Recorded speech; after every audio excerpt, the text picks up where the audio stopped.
à tous et bienvenue dans cette nouvelle vidéo. Je vous retrouve aujourd'hui avec un fond rose en arrière-plan puisque nous allons parler romance. Aujourd'hui je vais vous présenter ma pile à lire pour le challenge, le mois de la romance organisé par Ludo de la chaîne Prends un livre et détends-toi. Vous trouverez sa chaîne en barre d'infos et je vous mettrai bien sûr dans le petit juste là-haut sa vidéo de présentation pour la session 2022. C'est un challenge auquel j'ai déjà participé, enfin tenté de participer plusieurs fois et je ne lâche pas l'affaire puisque cette année je retente le coup et je retente le coup même en étant en parallèle dans un autre challenge qui est le Cold Winter Challenge. Si vous me suivez déjà, je vous remettrai la pile à lire de ce challenge que je me suis prévu dans le petit si ça vous intéresse. Donc j'ai décidé de faire ces deux challenges en parallèle puisque je galère un petit peu sur le Cold Winter et je me suis dit bah voilà, si en février je ne sais pas quoi lire, je vais essayer de piocher dans ces deux challenges pour essayer de vider ma palle et j'espère que ça m'aidera. En tout cas aujourd'hui donc je vous retrouve pour vous parler de ma pile à lire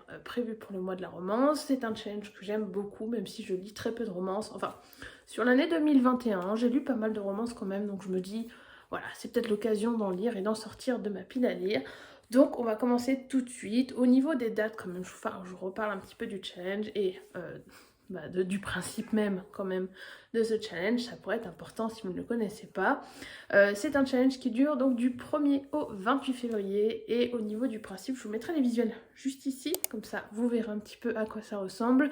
Il y a plusieurs niveaux, donc un peu, beaucoup, passionnément à la folie, je crois, si je ne dis pas de bêtises. Donc pour savoir à peu près combien de livres on vise, eh bien combien de livres on va lire durant le mois de février.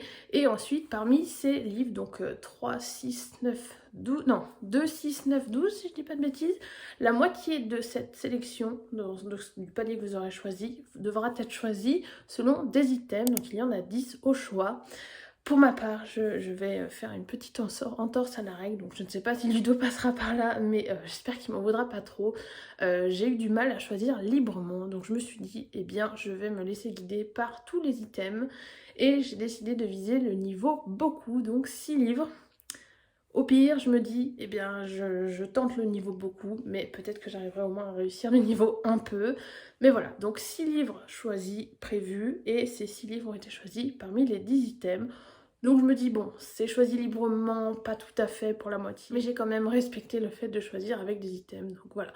J'ai aussi inclus des relectures, alors je crois pas qu'il précise dans son challenge si c'est interdit ou pas, mais voilà, moi j'ai besoin en ce moment de relire des lectures doudou. Et certaines lectures que j'ai déjà pu faire par le passé me tentent énormément, donc il faut que je me replonge dedans pour me remettre un petit peu aussi, peut-être reprendre les rails de la lecture. Donc voilà, je me dis, on va faire d'une pierre deux coups avec ce challenge. Donc écoutez, on va commencer tout de suite et je vous présente donc mes 6 livres. Je vais d'abord commencer avec les 2 relectures. Donc il s'agit d'abord de The Silent Waters de Brittany Setcheri et je l'ai choisi par rapport à l'item qui est suite de saga puisque c'est le tome 3 de la saga The Element, donc de Brittany Setcheri.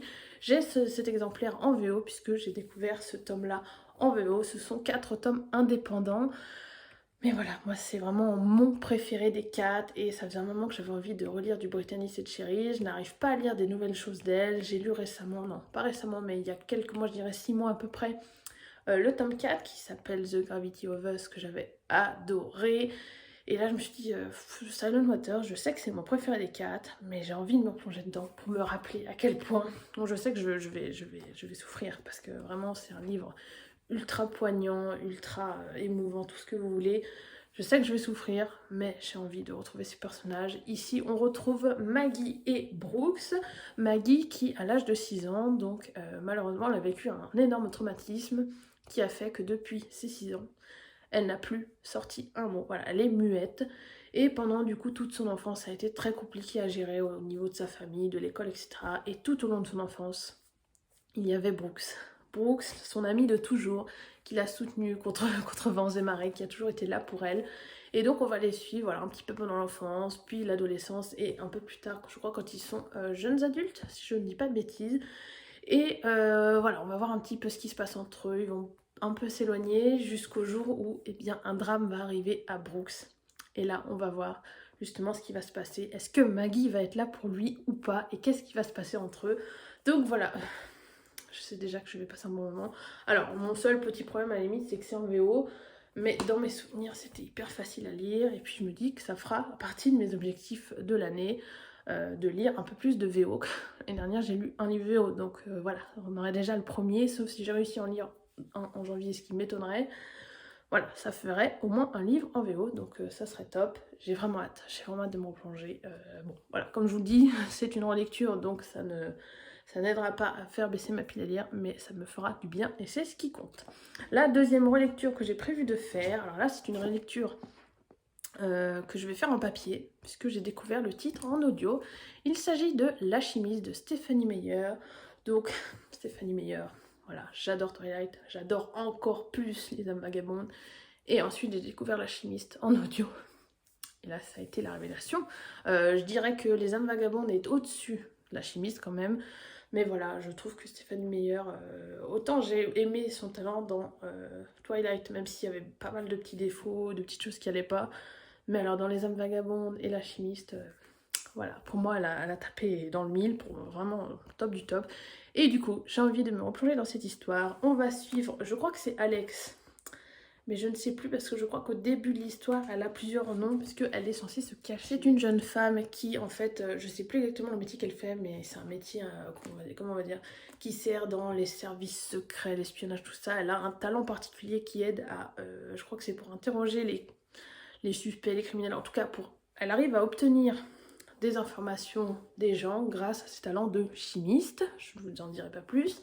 Et le problème, c'est qu'un jour, son patron va décider de l'éliminer, donc elle va devoir fuir. Dès qu'elle apprend ça, elle fuit, et elle vit dans la clandestinité depuis quelques années, ou quelques mois, je ne sais plus, jusqu'au jour où elle reçoit un message de son patron, qui apparemment l'a retrouvée, et qui lui dit, écoute, voilà, je te propose d'effacer la cible que tu as dans le dos, je te propose un contrat, tu reviens parmi nous, tranquille, tu reprends ta vie comme avant, mais en échange, il faut que tu nous rendes un service. Et ta mission, c'est d'interroger tel homme et je sais plus si elle doit le tuer ou pas. En tout cas, c'est une histoire avec un homme qu'elle doit retrouver, interroger, etc.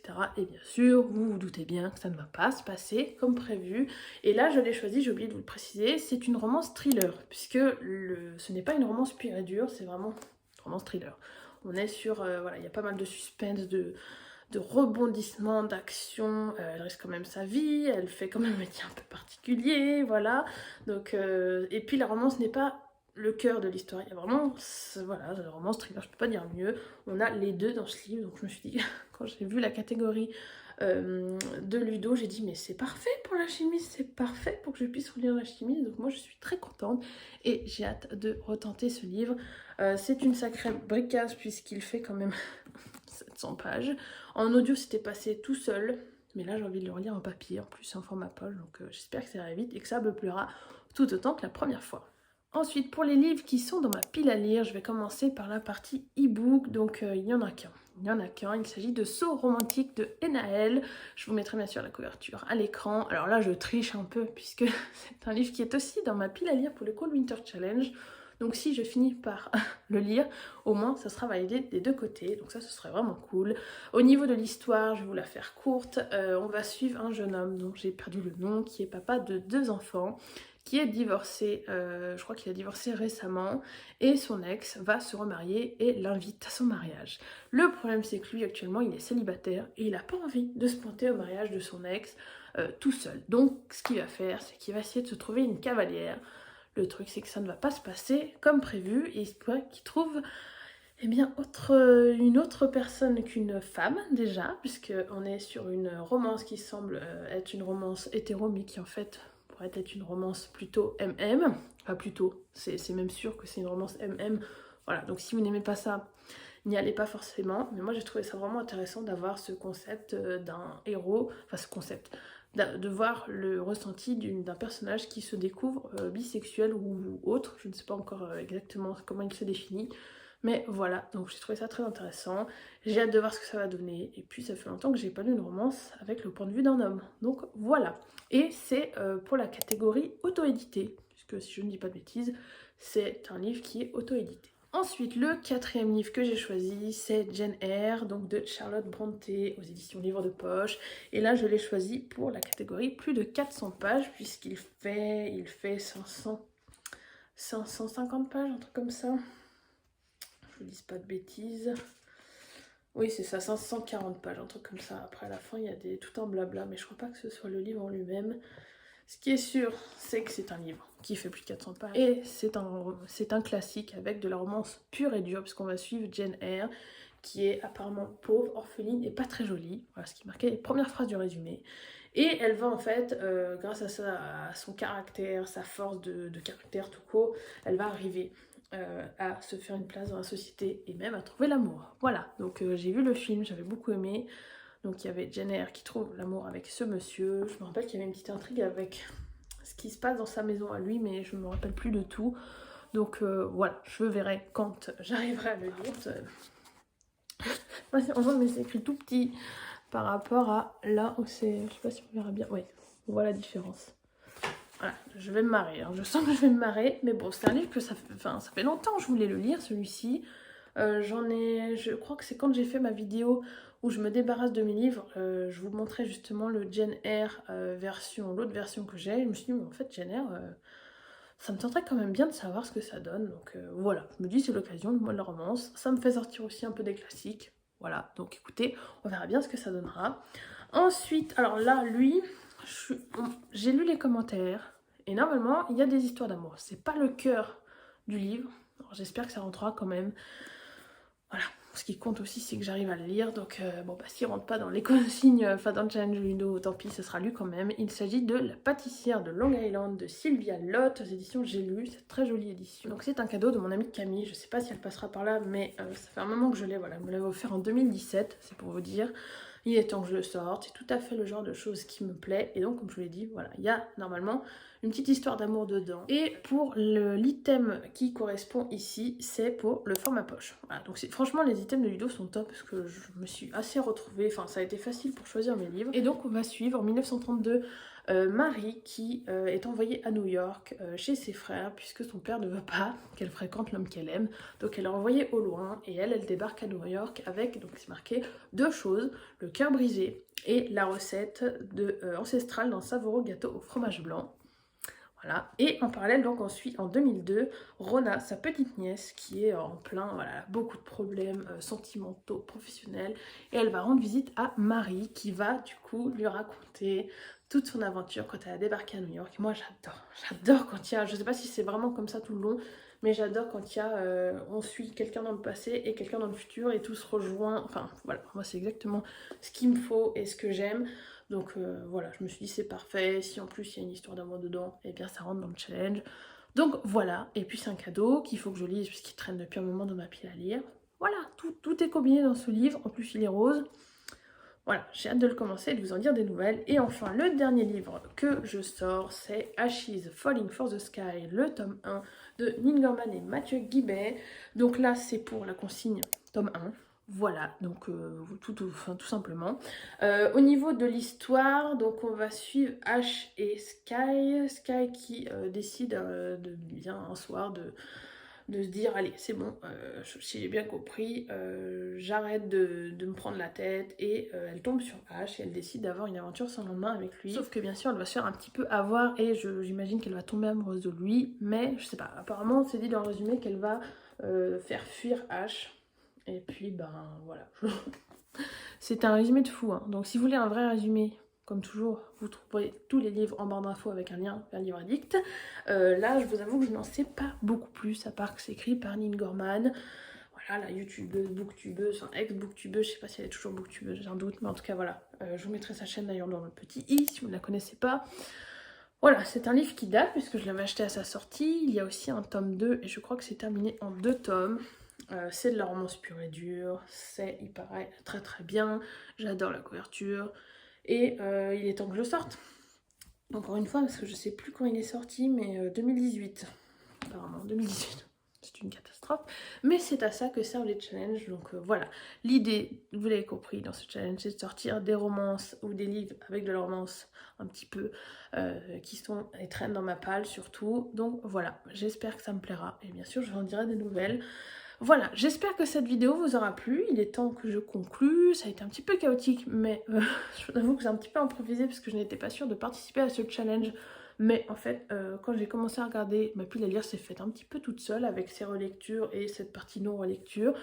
Donc voilà, j'ai vraiment hâte d'être en février en fait, je crois, parce que le Cold Winter, malheureusement ne m'emballe plus. Donc voilà, j'espère que le challenge de Ludo va arriver à me relancer dans la lecture de manière un peu plus vive que ce que je lis actuellement, où je lis sans vraiment... Je dis pas qu'il n'y a pas de passion, mais c'est compliqué. Voilà, donc j'espère que ça va le faire et que j'arriverai à lire tous ces livres, que ce soit le niveau un peu en lisant 2 livres ou le niveau beaucoup en lisant les 6, ça serait vraiment cool. Et bien sûr, je vous en ferai un retour, soit dans les vlogs, soit dans une vidéo dédiée avec un bilan. Et voilà, n'hésitez pas à aller voir la chaîne de Ludo aussi, puisque c'est quand même lui l'organisateur. Et puis, je pense qu'il va parler de ses lectures à lui. Donc voilà, si ça vous intéresse, n'hésitez pas. Bref, si la vidéo vous a plu, n'hésitez pas à la liker comme toujours et à vous abonner pour voir les prochaines, notamment, eh bien, ce qui va arriver au niveau de ces lectures que je vais normalement faire, si ça va me plaire, etc. Je vous montrerai ça, si tout va bien, dans des vlogs. Et puis, ben, comme toujours, je vais vous souhaiter à tous une très bonne soirée, une très bonne journée selon le moment où vous regardez cette vidéo. Et je vous dis à la prochaine. Salut!